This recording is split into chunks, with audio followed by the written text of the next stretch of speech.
झारखंड राज्य आंदोलन के अग्रणी नेता दुर्गा सोरेन की पुण्यतिथि। सीएम हेमंत सोरेन और विधायक कल्पना सोरेन ने दी श्रद्धांजलि। दुर्गा सोरेन के योगदान को किया याद। रांची स्थित राजीव गांधी उद्यान में श्रद्धांजलि कार्यक्रम। पूर्व पीएम राजीव गांधी को दी गई श्रद्धांजलि। कांग्रेस प्रदेश अध्यक्ष रामेश्वर उरांव ने गिनाई दूरदर्शी उपलब्धियां। रांची में नेता प्रतिपक्ष बाबूलाल मरांडी ने की प्रेस कॉन्फ्रेंस। झारखंड सरकार पर लगाए गंभीर आरोप। कहा, सीएम हेमंत सोरेन से जुड़े हैं शराब घोटाले के तार। झारखंड में गरमाया शराब घोटाला मामला। पूर्व सीएम रघुवर दास ने सरकार पर साधा निशाना। कहा, बीजेपी का आरोप एक बार फिर से हुआ सिद्ध। ताजमहल स्टेशन पर अमृत भारत की योजना से कायाकल्प पूरा। अब यात्रियों को मिलेगा एयरपोर्ट जैसा अनुभव। पीएम मोदी 22 मई को वर्चुअली करेंगे उद्घाटन।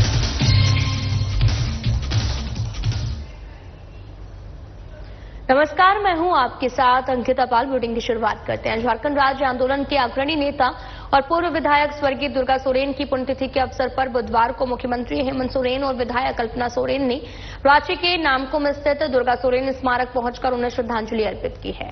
मुख्यमंत्री विधायक ने भी दुर्गा सोरेन की प्रतिमा पर माल्यार्पण कर उनके योगदान को याद किया और उन्हें भावपूर्ण श्रद्धांजलि दी है। और इस अवसर पर उन्होंने कहा कि दुर्गा सोरेन का जीवन संघर्ष और समाज सेवा को समर्पित था। झारखंड के निर्माण में उनके योगदान को कभी भुलाया नहीं जा सकता।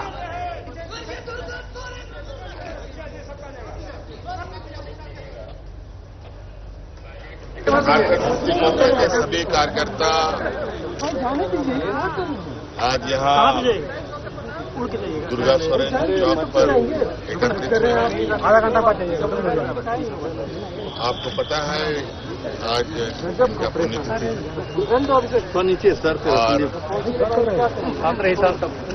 उनके इस स्मृति पर श्रद्धासुमन अर्पित करके हम लोग संकल्प हैं।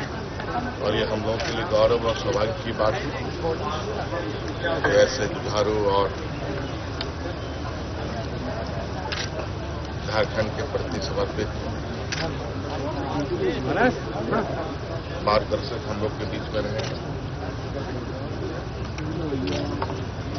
आज का ये दिन हमारे पार्टी के लिए काफी महत्वपूर्ण दिन के रूप में हम लोग आज इसको देखते हैं और हमें इसका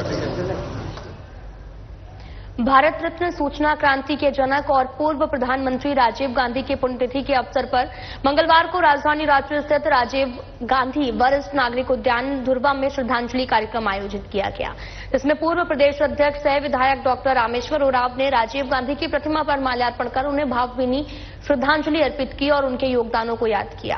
साथ ही डॉक्टर उरांव ने कहा कि राजीव गांधी एक युवा प्रधानमंत्री थे, जिन्होंने देश के युवाओं को न केवल प्रेरणा दी बल्कि उन्हें लोकतंत्र में भागीदारी का अधिकार भी दिया। उन्होंने 18 साल की आयु में मतदान का अधिकार देकर युवाओं को सीधे लोकतांत्रिक प्रक्रिया से जोड़ा है।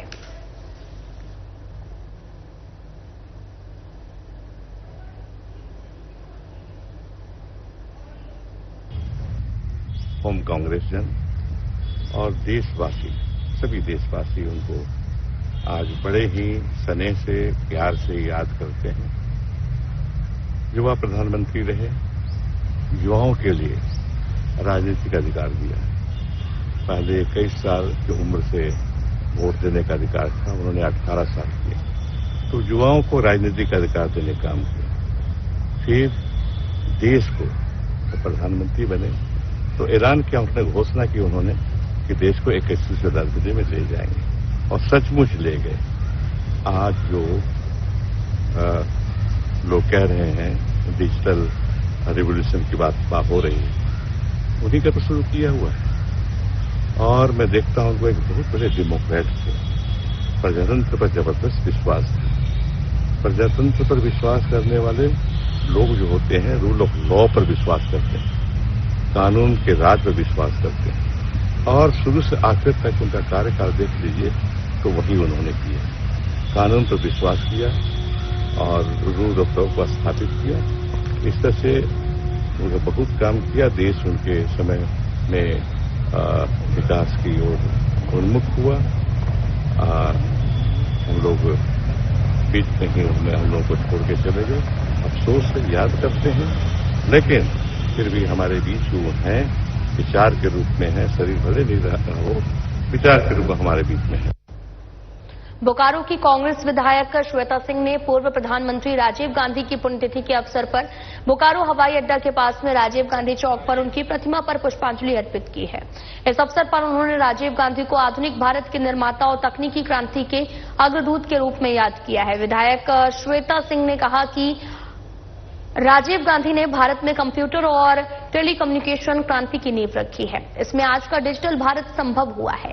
उनकी दूरदर्शिता नेतृत्व ने देश को 21वीं सदी की ओर अग्रसर किया। इस श्रद्धांजलि सभा में कांग्रेस के कई वरिष्ठ नेता और कार्यकर्ता उपस्थित रहे, जिन्होंने राजीव गांधी के योगदान को याद करते हुए उन्हें श्रद्धांजलि अर्पित की। वर्षों से इसी स्थल पर राजीव गांधी जी की का जो पुण्यतिथि है और जयंती, वो दोनों दिन हमारे लिए बहुत ही महत्वपूर्ण दिन है और हम लोग यहीं पे सब लोग मिलकर के मनाते हैं और कोशिश करते हैं हम लोग अपने अपने जीवन में जिस तरीके से राजीव गांधी जी अपने देश के लिए जो उनका सर्वस्व निछावर करके और हमारे भारत को एक नई मतलब जो बोलते हैं नया इतिहास दिया। आज कंप्यूटर के उनको जनक भी कहा जाता है। आज हमारे हाथ में जो टेक्नोलॉजी है उसके लिए तो कोशिश है हम सारे लोगों का, हम लोग अपने अपने जीवन में प्रयास करते हैं कि उनको आदर्श के रूप में मान करके उनको उन्हीं की तरह अपने भारतवर्ष के लिए कुछ अच्छा करेंगे। विनय चौबे की गिरफ्तारी के बाद में झारखंड की सियासत में हलचल तेज हो गई है। बीजेपी लगातार राज्य सरकार पर सवाल उठा रही है। इसी कड़ी में बीजेपी प्रदेश कार्यालय में नेता प्रतिपक्ष बाबूलाल मरांडी ने प्रेस वार्ता कर झारखंड सरकार पर गंभीर आरोप लगाए। छत्तीसगढ़ में हुए शराब घोटाले की आंच झारखंड में भी पहुंच गई है, लेकिन इस जांच की लपटें झारखंड में आने की आशंका 3 साल पहले जता दी गई थी। बीजेपी के वरिष्ठ नेता बाबूलाल मरांडी ने 19 अप्रैल 2022 में मुख्यमंत्री हेमंत सोरेन को घोटाले की आशंका जाहिर की थी और उस वक्त सरकार ने उनकी बातों को ध्यान नहीं दिया। उसी के विपरीत 20 मई को एफआईआर दर्ज कर शुरुआती जांच में आईएएस चौधरी, आपको बताते चलें कि अधिकारी विनय चौबे को गिरफ्तार कर लिया गया है। मरांडी ने हेमंत सरकार पर आरोप लगाते हुए कहा, हेमंत सरकार बड़ी मछली को बचाने के लिए इस तरह की कार्रवाई का ढोंग भी कर रहे हैं। अगर पूरे मामले में सीबीआई जांच होती है तो सीएम का नाम भी भ्रष्टाचारियों में शामिल मिलेगा। से छापा है और हमने तो आज से नहीं बल्कि 2022 से ही हम कहते रहे हैं कि झारखंड में दिल्ली से भी कहीं बड़ा शराब घोटाला यहाँ हो रहा है और सरकार को हमने उस समय भी सचेत किया। लेकिन आश्चर्य होता है, पता नहीं सरकार ने क्यों संज्ञान नहीं है। लगता है कि सरकार को ये सारे पता था गड़बड़ हो रहा है और उस गड़बड़ी को साथ देना, उस गड़बड़ी से जो भी आर्थिक उपार्जन हो उसका लाभ भी लेना, ये बिल्कुल एक सोची समझी जिसको बोलते हैं कि विषयता जानबूझ करके गड़बड़ी किया गया, नहीं कराया गया।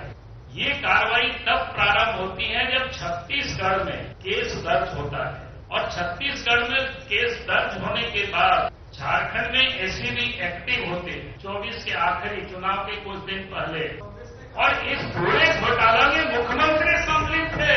कोई इसलिए मैंने कहा कि दिल्ली से कम बड़ा घोटाला नहीं है, दिल्ली से भी कहीं बड़ी घोटाला है। यहाँ पर जब जांच होगी तो ये पता चले।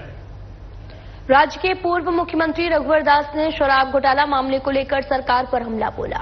उन्होंने कहा कि बीजेपी का आरोप एक बार फिर से सिद्ध हुआ है क्योंकि राज्य में सीओ से लेकर सीएमओ तक भ्रष्टाचार है। विनय चौबे मुख्यमंत्री का साया थे जब वे गिरफ्तार हो गए, तो अब छत्तीसगढ़ में दर्ज मामले में सीबीआई सभी को पकड़ने का काम करेगी। उन्होंने कहा कि मोदी के राज में कोई बचने वाला नहीं है। चास के आईटीआई मोड में चंदन कियारी के पूर्व विधायक अमर बाउरी, जिलाध्यक्ष जयदेव राय सहित नेताओं और कार्यकर्ताओं ने रघुवर दास का स्वागत किया है। जब तक उन पर पकड़ नहीं आएगी तब तक झारखंड से भ्रष्टाचार समाप्त नहीं होगी, क्योंकि हम देख रहे हैं लोगों से, कार्यकर्ताओं से जो जानकारी प्राप्त हो रही है, सीओ ऑफिस से लेकर सीएमओ तक आज सिद्ध हो गया। बार बार भारतीय जनता पार्टी कहती थी कि सीओ ऑफिस से लेकर सीएमओ तक भ्रष्टाचार का अड्डा है और जो श्री विनय चौबे जी सभी जानते हैं कि मुख्यमंत्री जी का छाया था, सीओ में प्रधान सचिव था, तो सिर्फ उनके स्तर की बात नहीं है। इसमें अगर सीबीआई जांच और जैसा कि छत्तीसगढ़ सरकार ने ऑलरेडी सीबीआई को रिकमेंडेशन कर दिया। तो निश्चित रूप से बड़े मछली आने वाले समय गिरफ्तार हो, ये झारखंड की जनता चाहती है। बचाने का प्रयास है ऐसी भी कोई नहीं बचेगा। ये केंद्र में मोदी जी की सरकार है।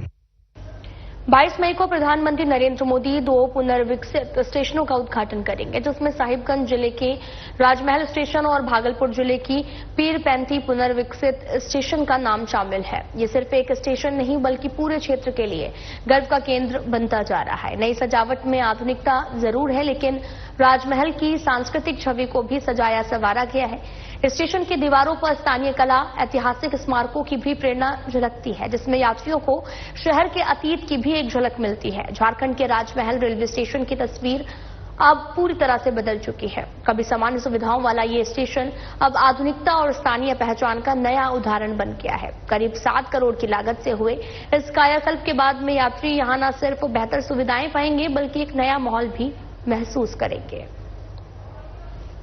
राजमहल स्टेशन न सिर्फ भारतीय रेलवे अपितु झारखंड का एक ऐतिहासिक रेलवे स्टेशन है और इसका जो है अमृत भारत स्टेशन योजना के तहत 7 करोड़ से अधिक की राशि से इसका उन्नयन किया जा रहा है। अमृत भारत स्टेशन योजना माननीय प्रधानमंत्री जी द्वारा शुरू की गई एक महत्वाकांक्षी योजना है, जिसमें सभी स्टेशनों को हम लोग रेलवे के जो यात्री हैं उनकी सुविधाओं के मद्देनजर सभी तरफ से उसका हम लोग डेवलपमेंट करते हैं और उसमें वृद्धि करते हैं जो उसमें फैसिलिटीज प्रोवाइड की गई हैं। राजमहल स्टेशन पे हम लोगों ने न सिर्फ उसका फसाड, जो कि एक बहुत ही ऐतिहासिक रूप में दिखाई देता है, उसका डेवलपमेंट, यात्रियों की सुविधा के लिए हम लोगों ने उसका जो प्लेटफॉर्म है उसको बढ़ाया है, सर्कुलेटिंग एरिया है उसको डेवलप किया है, साथ ही first class waiting hall, second class waiting hall इनको डेवलप किया है। झारखंड के शिक्षा मंत्री रामदास सोरेन अचानक बिष्टुपुर के सेंट्रल किचन पहुंचे। सेंट्रल किचन में बना रहे मिड डे मील के भोजन का स्वाद लिया। वहीं शिक्षा मंत्री ने ऐलान किया कि बहुत जल्द 100 स्कूल पर एक सेंट्रल किचन बनाया जाएगा ताकि पौष्टिक भोजन बच्चों को मिल सके। साथ ही उन्होंने ये भी कहा कि जिन स्कूलों में मिड डे मील का भोजन बनाया जाता है उन भोजन बनाने वाले लोगों की नौकरी नहीं जाएगी, उन्हें वेतन भी मिलेगा, लेकिन उनका काम सिर्फ सेंट्रल किचन से भोजन लेकर बच्चों को खिलाना होगा, यानी कि पौष्टिक भोजन बच्चों को मिले, कुपोषण का शिकार बच्चा ना हो। इसको ध्यान में रखते हुए राज्य सरकार अब सेंट्रल किचन के नियम में भी परिवर्तन करेगी। विद्यार्थियों को पौष्टिक आहार मिले, ये राज्य सरकार सुनिश्चित कर रही है। एक इस राज्य में भी जो शिक्षा की जो फाउंडेशन है, बुनियाद है, बुनियाद को मजबूत करने की जरूरत है। अब बुनियाद तब मजबूत होगा यहाँ का स्ट्रक्चर अच्छा बने, यहाँ का जो विद्यालय का सिस्टम बने, शिक्षक का समय का सारणी ठीक हो, यहाँ का ड्रेस ठीक हो, यहाँ का पुस्तक का देने का समय ठीक हो। ये अगर यही बुनियाद शिक्षा का बुनियादी है, ये सब अगर ठीक हो जाएगा तो निश्चित तौर पर हम शिक्षा में बहुत सुधार ला सकते हैं। हाल ही के दिनों में बाजार में 5, 10 और 20 रुपए के सिक्कों की उपलब्धता में भारी कमी देखी जा रही है। ये स्थिति न केवल आम ग्राहकों को बल्कि खासतौर पर छोटे दुकानदारों और फुटकर व्यापारियों को बहुत परेशान कर रही है। बाजार में देखा जा रहा है कि ग्राहक इन मूल्यों के सिक्के लेकर नहीं आ रहे और दुकानदारों के पास में पर्याप्त मात्रा में सिक्के नहीं बचे हैं। बैंक भी अक्सर सिक्कों की सीमित आपूर्ति भी कर रहा है। इससे छोटे कारोबारियों को परेशानी भी उठानी पड़ रही। यदि समय रहते इस पर ध्यान नहीं दिया गया तो इसका असर रोजमर्रा के कारोबार और उपभोक्ता संतुष्टि पर पड़ेगा। सरकार, बैंक और आम जनता सभी को मिलकर ये सुनिश्चित करना होगा कि सिक्के भी उतनी ही अहमियत रखते हैं जितनी नोटों की होती है। 5, 10, 20 के सिक्के नहीं रहने के कारण हम लोगों का व्यवसाय बहुत प्रभावित हो रहा है। कम मार्जिन होने के चलते हम लोग 5 रुपए में छोड़ सकते हैं और न ग्राहक से ज्यादा ले सकते हैं। इस चलते बहुत कि की स्थिति बनी हुई है। बैंक से जो भी नोट निकलते हैं एटीएम से, वो 500 के नोट निकलते हैं। जहां सामान लेता है 50 रुपये का, 100 रुपये का, 400 रुपये घुमाने के लिए 100 का नोट बाजार में उपलब्ध नहीं है, 50 की नोट नहीं है। तो खुदरा पैसा और सिक्के नहीं होने के चलते व्यवसाय में बहुत ही व्यवधान उत्पन्न हो रहा है। इसे बैंक से निवेदन है कि जल्द से जल्द कमी को पूरा किया जाए। कारण तो हमको समझ में नहीं आ रहा है, क्योंकि हजारीबाग में पहले भी, पूर्व में भी 1 और 2 का सिक्का तो चलन से ही बाहर हो गया था। हालांकि अखिल भारतीय स्तर पर सिक्का चल रहा है, लेकिन हजारीबाग में क्यों रूमर ऐसा हुआ है कि 1-2 का सिक्का नहीं चल रहा है। और अभी 5 या 10 का सिक्का नहीं रहने के कारण से सारे दुकानदारियों को, या छोटे व्यापारी हों या बड़े व्यापारी हों, सभी को काफी परेशानी होनी पड़ रही है। क्योंकि खुदरा अगर पैसा नहीं हो तो हम कंज्यूमर को क्या दें, और कंज्यूमर के साथ में रोज किचकिच होता है। कुछ लोग कह रहे हैं कि इसका ज्वेलरी बन रहा है, कुछ लोग कहते हैं ब्लेड बनने में जा रहा है। सत्य क्या है पता नहीं। सत्य ये है कि बाजार से सिक्का विलुप्त हो गया है। राज्य महासंघ रांची के निर्णय और कार्यक्रमानुसार झारखंड राज्य अराजपात्रित कर्मचारी महासंघ जिला शाखा दुमका के शिष्टमंडल ने महासंघ के लंबित 22 सूत्री मांग और स्थानीय मांगों का संलेख डीसी को समर्पित किया है। महासंघ की कई लंबित मांग है, कई समस्या भी हैं जिस पर सरकार का ध्यान नहीं है, इसलिए इस मांग पत्र को डीसी के माध्यम से सरकार तक भेजने के लिए दिया गया है। शिष्टमंडल में राजीव नयन तिवारी, प्राण मोहन मुर्मू, माधव कुमार सिंह, गोपाल चंद्र झा, कैलाश प्रसाद सहित कई लोग भी उपस्थित रहे।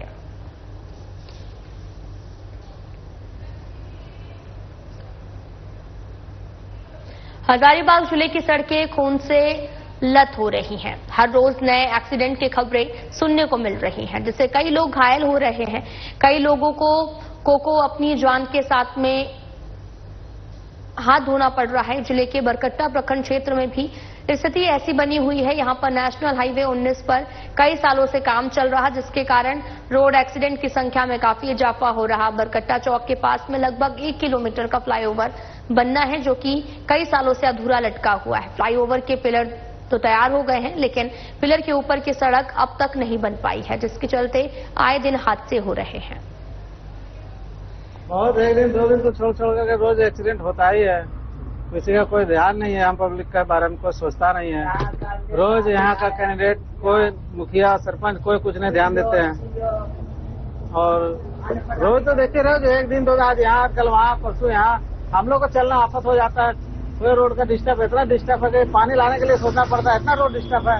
जब से ये रोड बनना प्रारंभ हुआ है विगत करीब 12 वर्षों से, तब से एक्सीडेंट्स और मौतों के अलावे कोई विकास कार्य नहीं दिखा है। चौपारण के चोरदाहा बॉर्डर से लेकर के आपका अटका तक जो रोड की स्थिति है, ये देखने लायक है। पिछले 2-3 दिन पहले यहीं के से एक बगल गांव के माँ बेटे आ रहे थे और दोनों की लाशें एक साथ जली है। ये घटना जो है क्षेत्र में बहुत ही मर्माहित किया हुआ है। गर्मी की छुट्टियों को रचनात्मक, मनोरंजक और ज्ञानवर्धक बनाने के उद्देश्य से happy hippo play school Hazaribagh में इन दिनों समर कैंप का आयोजन धूमधाम से किया जा रहा है। बुधवार को समर कैंप का तीसरा दिन भी बच्चों के लिए ढेर सारी मस्ती और सीखने के लिए भरपूर रहा। इस दिन का मुख्य आकर्षण का केंद्र मैजिक शो, फन गेम्स और साथ ही गोलगप्पा पार्टी, जिसमें बच्चों के चेहरे पर हंसी और जोश भर दिया। रांची से विशेष रूप से आए मशहूर जादूगर विजय वर्मा ने बच्चों के बीच में जादू का ऐसी समा बांधी कि बच्चे हैरान भी हो गए और रोमांचित भी।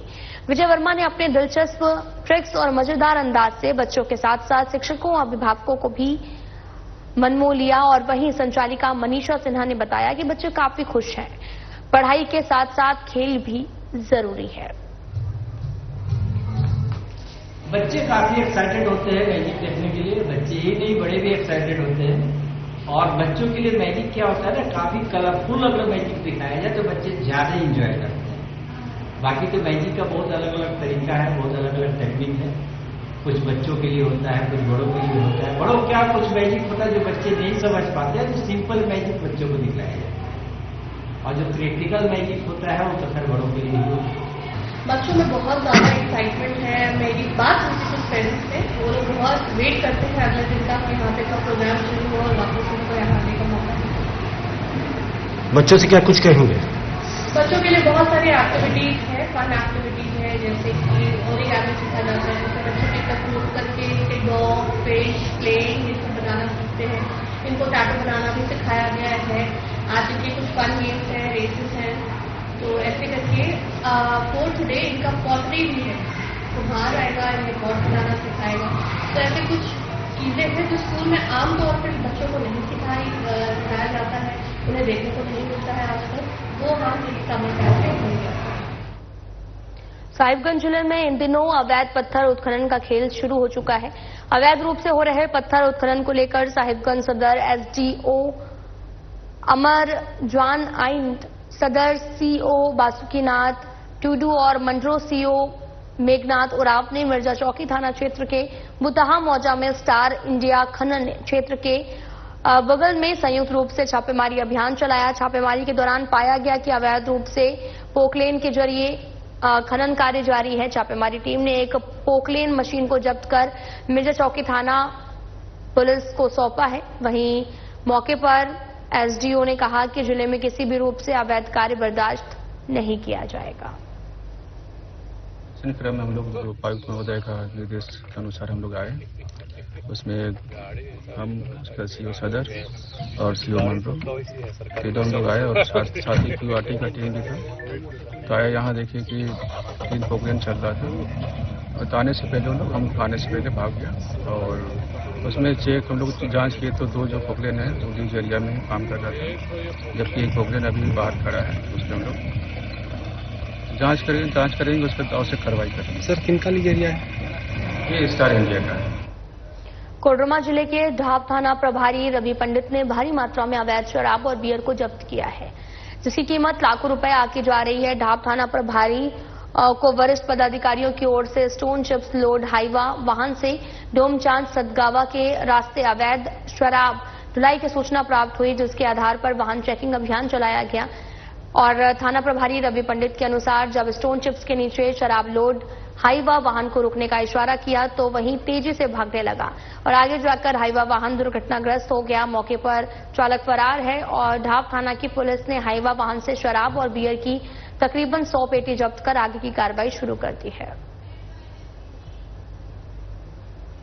बीते दिन दीघा थाना क्षेत्र अंतर्गत एक व्यक्ति से अपराधियों की ओर से रंगदारी को लेकर जान से मारने की धमकी मामले में वरिष्ठ पुलिस पदाधिकारी के नेतृत्व में एक विशेष टीम का गठन कर गठित टीम के तकनीकी अनुसंधान करते हुए घटना में संलिप्त कुल 4 अभियुक्तों को गिरफ्तार किया है। गिरफ्तार अभियुक्त को पूर्व में पटना जिले के कई थानों में आपराधिक इतिहास रहा है।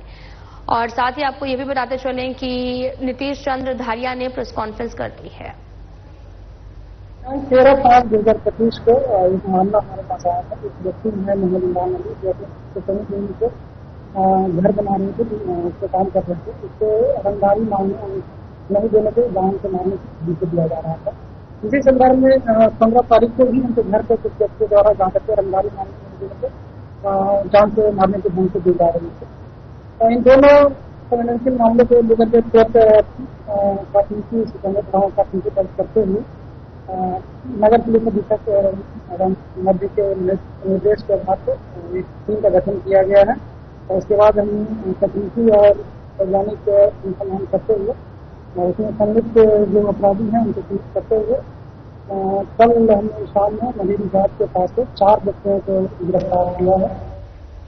बोकारो जिले के मारापारी थाना क्षेत्र में हुए दुष्कर्म मामले में पीड़िता की ओर से 20 मई को रात्रि में आवेदन देने के बाद में पुलिस ने त्वरित कार्रवाई करते हुए एसआईटी टीम गठित की। टीम ने 12 घंटे के अंदर 4 में से 3 आरोपियों को गिरफ्तार किया। हेडक्वार्टर डीएसपी अनिमेश कुमार गुप्ता ने अपने कार्यालय में प्रेस कॉन्फ्रेंस की और 16 साल की नाबालिग युवती 16 मई को सुबह 10 से 11 बजे के आसपास अपने दोस्त के साथ में बात कर रही थी, तभी आरोपियों ने युवती के दोस्त को कमरे में बंद कर मारपीट की। साथ ही दुष्कर्म जैसी घिनौनी वारदात को अंजाम दिया। फिलहाल पुलिस ने आरोपियों को गिरफ्तार कर न्यायिक अभिरक्षा में भेज दिया है। मारापारी थाना अंतर्गत एक नाबालिग के साथ में गैंगरेप का घटना घटित हुई है। इस संबंध में कांड संख्या 4125 दर्ज किया गया मारापारी थानेदार द्वारा और इसमें एक त्वरित कार्रवाई करते हुए गैंगरेप से संबंधित 4 आरोपियों का नाम बच्ची के द्वारा बताया गया था और 4 आरोपी में से 3 आरोपी को हम लोगों ने इसको गिरफ्तार किया है। खबर बोकारो से है, जहां पर मारापारी थाना क्षेत्र के झोपड़ी कॉलोनी में 16 मई को 16 साल के नाबालिग के साथ में 4 युवकों ने गैंगरेप की घटना को अंजाम दिया। इस मामले की शिकायत पीड़िता की मां ने मारापारी थाने में की। पुलिस इस मामले को लेकर जांच पड़ताल करते हुए आरोपियों की गिरफ्तारी के लिए छापेमारी शुरू करने की बात कह रहा है। वहीं पीड़िता की मां ने भी पुलिस ने न्याय की गुहार लगाते हुए आरोपियों को फांसी की सजा देने की मांग की है। मारापारी थाना प्रभारी मोहम्मद आजाद ने बताया कि घटना की लिखित शिकायत का कल देर रात दी गई है। मेरी बेटी के साथ सर रेप हुआ है और हमको इंसाफ चाहिए सर। क्या बताई आपकी बच्ची आपको? बच्ची तो डर से बताई नहीं, लोग मेरा भी आगे पीछे किया। हम राजेंद्र नगर में सर काम करते हैं घर में खाना बनाने का, तो हम उतना केयर नहीं कि आदमी है रोड में चलता है, लेकिन ये बात हमको कल सारा पता चला है। फिर क्या किया? फिर हम थाना को आवेदन दिए हैं सर, हमको इंसाफ चाहिए बस। मेरा बच्ची तड़पी है, उसको भी तड़पाना है सर। इज्जत का कीमत समझ सकते हैं आप लोग। गरीब जरूर है लेकिन इज्जत बहुत बड़ा है सर। आवेदन दिए, 16 साल उम्र का लड़की है, आवेदन दी है कि उसके साथ कुछ लड़कों ने गलत किया। वो अपने दोस्त के साथ कहीं एक जगह बातचीत कर रही थी, वहीं कुछ लड़कों ने देख लिया और वो जबरदस्ती घुस गए। 2 लोगों ने उसके दोस्त को पकड़ लिया और बाकी एक लोग उसको पकड़ के कहीं बगल में ले आकर तो उसके साथ गलत किया। इस बात का आवेदन दी है, जिसपे FIR दर्ज करके अनुसंधान किया जाता है। बताया जा रहा है कि गैंगरेप का मामला है, क्योंकि 4 लोग हैं, पकड़ा है और दूसरी लड़की ने एक ही करने की बात बताई कि एक ने मेरे साथ गलत किया, लेकिन चूंकि सब लोग हैं और लोगों का इन्वॉल्वमेंट मानता है तो उसको माना जा सकता है, कुछ ऐसी नहीं तो नहीं माना जा सकता। लेकिन उसके साथ लड़की ने आवेदन में यही कही है कि उसके साथ एक ने गलत किया। गोड्डा जिले में एक दर्दनाक सड़क हादसे में 51 साल के व्यक्ति की मौत हो गई है। आरिजो लालमटिया मुख्य मार्ग पर आपको बताते चले कि मृतक की पहचान लालमटिया थाना क्षेत्र के तुलसीपुर गांव निवासी लालजी सोरेन के रूप में हुई है। लालजी अपने साथी के साथ में आपको बताते चले कि समारोह में जा रहे थे। टोपी उठाने के दौरान सामने से आ रही तेज रफ्तार पिकअप ने उन्हें टक्कर मार दी, जिससे मौके पर ही उनकी मौत हो गई। हादसे के बाद में पिकअप चालक वाहन लेकर फरार हो गया। घटना की सूचना मिलते ही बोआरीजोर थाना प्रभारी ध्रुव कुमार दलबल के साथ में मौके पर पहुंचे। पुलिस ने शव को कब्जे में लेकर पोस्टमार्टम के लिए गोड्डा भेज दिया है। पुलिस फरार पिकअप चालक की तलाश कर रही है।